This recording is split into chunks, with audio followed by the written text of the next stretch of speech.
संतोष यादव संतोष यादव संतोष कुमार। नमस्कार, आप देख रहे हैं ब्रेकिंग बिहार। देखिए, पूर्व केंद्रीय मंत्री पशुपति पारस लगातार एक नई मुसीबत का सामना कर रहे हैं। देखिए, जिस प्रकार से लोकसभा चुनाव के दरमियान एनडीए के द्वारा पशुपति पारस को साइड कर दिया गया, उसके बाद से पशुपति पारस लगातार अपनी पार्टी में खाद और पानी देने का काम कर रहे हैं। लेकिन उस खाद और पानी का क्या असर हो रहा है ये तो नहीं दिख रहा है, लेकिन हाँ, लगातार उनकी पार्टी कमज़ोर होती हुई दिखाई दे रही है। और इसी कड़ी में पटना जिला के मनेर के उनके कार्यकर्ता वक्ता संतोष यादव उनकी पार्टी की सदस्यता छोड़ दिया और हम सेकुलर पार्टी संतोष कुमार सुमन, बिहार सरकार के आपदा मंत्री, और हम के प्रदेश अध्यक्ष अनिल कुमार के सामने ज्वाइन कर रहे हैं। सुनिए क्या कुछ कह रहे हैं ये लोग।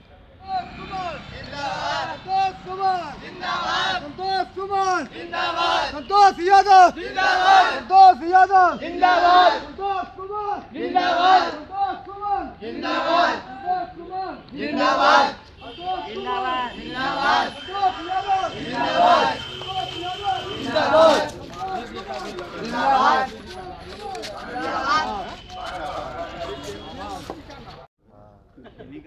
इसीलिए वो डांट दिया, वो नहीं समझा। अरे वो नहीं है।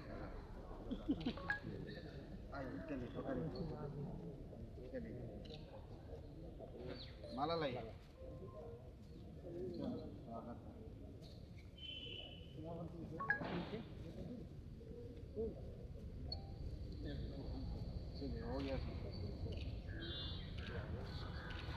चलिए स्वागत है। चलिए आप लोग काम कीजिए, बना लीजिएगा ना। नया सदस्य को आप जोड़ रहे हैं मंत्री जी, क्या कैसा रहेगा अपना एजेंडा और कैसे सशक्त? देखिए, संतोष यादव जी सामाजिक व्यक्ति हैं, पहले से पार्टी में रह चुके हैं, राजनीतिक अनुभव है। निश्चित तौर पर इनके आने से हमारी पार्टी में मजबूती मिलेगी। और जिस क्षेत्र से आते हैं, मनेर विधानसभा क्षेत्र है इनका, और वहाँ पर हम लोग और मजबूती मिलेगी। पटना के में हम लोग कोशिश कर रहे हैं कि पटना को मजबूत बनाया जाए, पटना में अच्छे कार्यकर्ता मिले। तो उस कड़ी में संतोष यादव जी का आज हमारी पार्टी में आना हम लोग के लिए एक बड़ी बात है। और हम समझते हैं इनका द्वारा जो कार्य किया गया है पूर्व में और जो इनके अनुभव क्षम है, उसका लाभ पार्टी को मिलेगा। तो हम आशा करते हैं कि संतोष यादव जी जिस तरह से हम लोग पार्टी काम करती है, जो हमारी विचारधारा है, गरीबों की विचारधारा, गरीबों को आगे बढ़ाने का, उसको आगे बढ़ाएंगे, अपने समाज में काम करेंगे और सभी समाज के लोगों को लेकर चलेंगे। मैं आपके माध्यम से आज के दिन इनको शुभकामना देता हूं और धन्यवाद देता हूं। आने वाला समय इनका उज्ज्वल हो। बहुत बहुत धन्यवाद। संतोष यादव जी सामाजिक कार्यकर्ता हैं और कई दलों में रहे हैं। तो आज हमारे पार्टी के प्रति आस्था व्यक्त किए हैं। उनको बहुत धन्यवाद देते हैं, बधाई देते हैं। इनके सारे साथियों को हम स्वागत करते हैं बिहार के अध्यक्ष के नाते, और उनको हम सम्मानित ढंग से हम लोग पार्टी में जगह देंगे और पार्टी के कार्य दिखेंगे। और एनडीए का जो स्वरूप है पूरे बिहार में, एनडीए की लहर है, चारों ओर जनता में, कार्यकर्ता में सम उमंग है, उत्साह है, भारी उत्साह है। 2025 में पुनः भारी बहुमत से सरकार बनेगी। तो क्या लगता है अध्यक्ष जी, पशुपति पारस के पार्टी में जिस प्रकार से टूट हो रही है, वो पार्टी बचेगी भी क्या? किसी व्यक्ति के बारे में हम नहीं बोलेंगे, नहीं, पार्टी के बारे में भी नहीं बोलेंगे। जो व्यक्ति हमने पार्टी में आस्था व्यक्त किए हैं, हमारे नेता माननीय जीतन राम मांझी जी, माननीय संतोष कुमार सुमन जी के नेतृत्व में आस्था व्यक्त किए हैं, उनका हम स्वागत कर रहे हैं। किन्हीं के पार्टी के बचेगी कि नहीं बचेगी, वो बचाने वाले हम नहीं हैं, आंदोलन समाप्त करने वाले। लेकिन कोई पार्टी छोड़ के आते हैं, हमारे पार्टी में आस्था व्यक्त किया, उनका स्वागत है। क्या संतोष जी, क्या कुछ कहेंगे? आज आपने हम सेकुलर को ज्वाइन किया है, कौन ऐसी खासियत दिखी आपको हम सेकुलर में जो आप यहाँ आए? जैसे आप देखे होंगे लोकसभा चुनाव में स्ट्राइक रेट इनका अच्छा रहा, और जिस तरह से एनडीए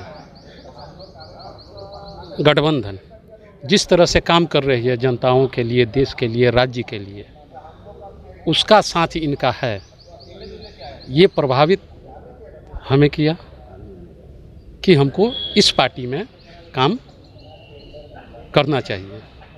तभी हम रालोसपा को छोड़कर आज हम पार्टी को ज्वाइन किए हैं। रालोसपा को छोड़ने का क्या खास कारण रहा? किससे आपकी नाराजगी हुई, क्या हुआ? देखिए, हम तो पहले ही बोले हैं, हमारे पूर्व राष्ट्रीय अध्यक्ष भी बोलते हैं कि राजनीति जो है साधु संतों की जमात नहीं है। राजनीति में समाज सेवा किया जाता है और वहाँ जो है सिर्फ हर कीर्तन होता है।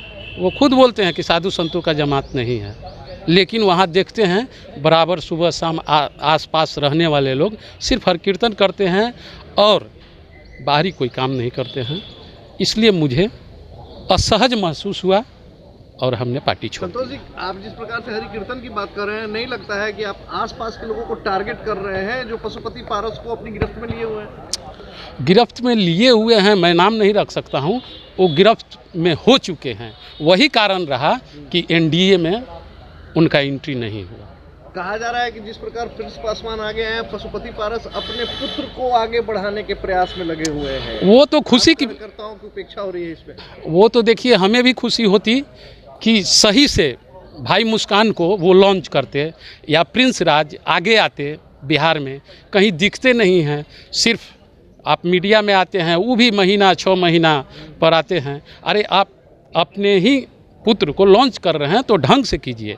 हमारा बड़ भाई हैं मुस्कान जी, उसके लिए हम बहुत खुशी था हमको कि लॉन्च करें, लेकिन इस बात का भी दुख है कि लॉन्चिंग उनका सही ढंग से नहीं किया जा रहा है। अच्छा, तो अभी क्या लग रहा है कि हम सेकुलर में जो आप ज्वाइन किए हैं, तो ये चुनाव के समय में सिर्फ चुनावी लालच है या समर्पित कार्यकर्ता के तौर पे काम करें? नहीं, समर्पित कार्यकर्ता के तौर पर चुनावी के दंगल में मतलब मुझे कोई लाभ नहीं उठाना है। टिकट मिल जाए? नहीं, वैसा कोई बात नहीं है। और पार्टी के माननीय राष्ट्रीय अध्यक्ष जी या पार्टी के लोगों को लगेगा वैसा कि नहीं, इनको कहीं से उतारा जाए, ये उपयुक्त हैं, तो अगर पार्टी हमें लड़ाएगी तो लड़ने के लिए भी हम तैयार हैं। तो जैसा कि आपने सुना कि लगातार संतोष यादव का कहना है कि पशुपति पारस जिन लोगों के बीच में घिरे हुए हैं, उन लोगों के बीच में घिरे होने के कारण वो पार्टी को सही ढंग से नहीं सींच पा रहे हैं, पार्टी को सही ढंग से आगे नहीं बढ़ा पा रहे हैं। और अगर राजनीति में टिके रहना है तो हमें भी कोई ना कोई रास्ता अख्तियार करना पड़ेगा। और इसी कड़ी में हमने हम सेकुलर पार्टी की सदस्यता ग्रहण की और लगातार हम सेकुलर पार्टी के साथ बने रहेंगे और इसकी मजबूती के लिए कार्य करते रहेंगे। खबरों का सिलसिला हमारे साथ लगातार इसी तरीके से बरकरार रखें।